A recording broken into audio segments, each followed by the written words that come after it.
Shabbat Shalom. In this week's Parsha we read about Moshe sending 12 spies to spy the land, to see the land for the first time. Can you imagine? They've been walking in the desert for quite a long time, dreaming, visioning the way the land's going to look like. And when they go and they finally see the land, it doesn't end well. A lot of them see how difficult it's going to be, the giants, that it's a land that will eat them up, and they come back and they tell the people of Israel how difficult it is, and because of that God gets pretty upset, and instead of going into the land of Israel immediately, another 40 years is decreed that the people of Israel, our ancestors, will walk through the desert. But an interesting thing is, right after that whole sad story ends, we have a commandment which is very interesting. The commandment is for the mitzvah of tzitzit. The mitzvah of tzitzit is that on whatever four-cornered garment that you wear, that we tie fringes. We tie these little strings, some of them are white, some are blue, on the corners of our garments.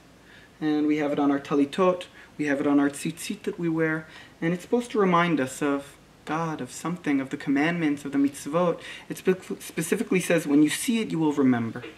And one of the big questions is, what is it supposed to remind me, and what is this thing with the white, and what is this thing with the blue?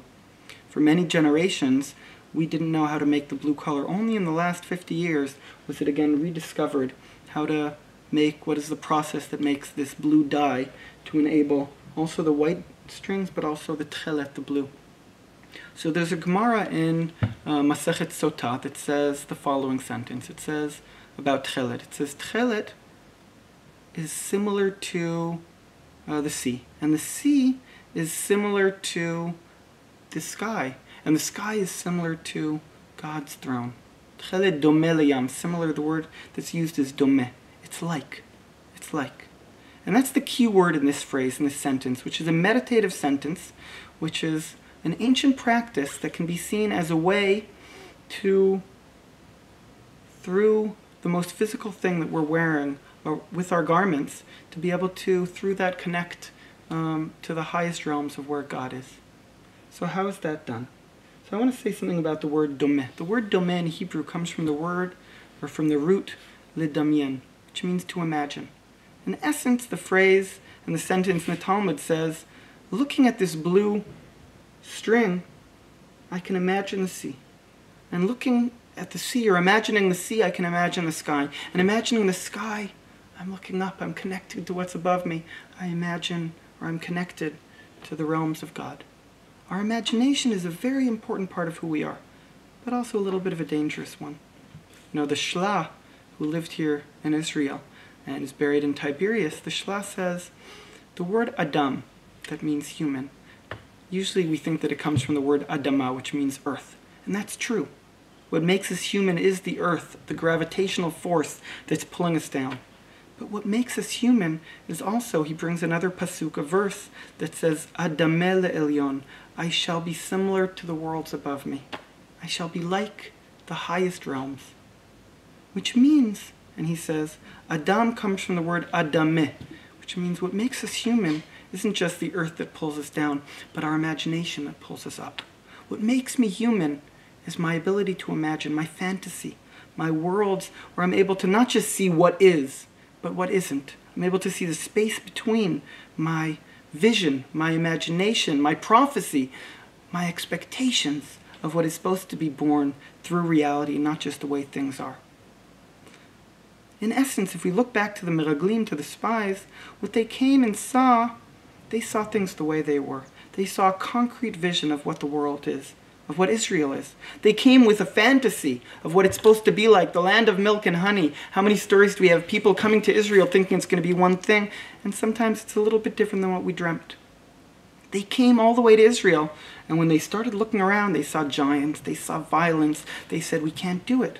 They didn't have that ability to not just see concretely, but to see with their eyes of fantasy, with their eyes of vision, with their eyes that are able to see a bit beyond the actual reality.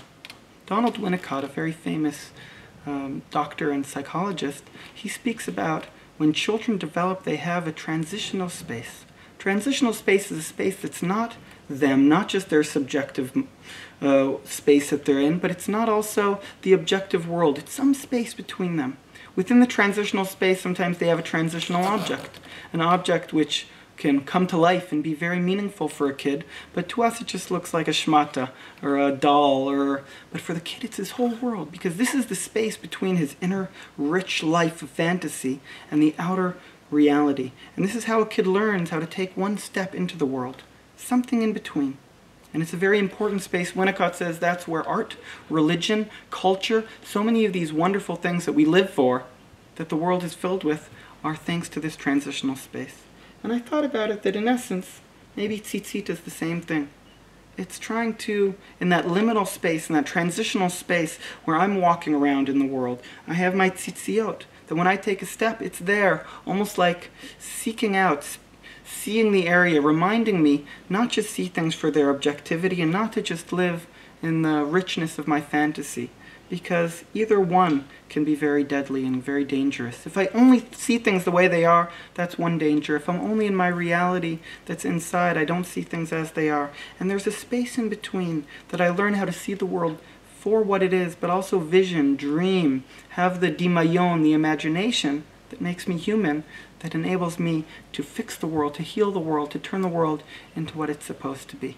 And maybe that's one of the reasons that we wear tzitzit. Maybe that's what it's supposed to remind us as we walk in this beautiful world that we were given. So I bless us all to have the eyes, not just see what is, but see what isn't. And not just be aware of your dreams, but let your dreams move you, let your dreams guide you to be able to fix and make the world into what it's supposed to be. Shabbat Shalom.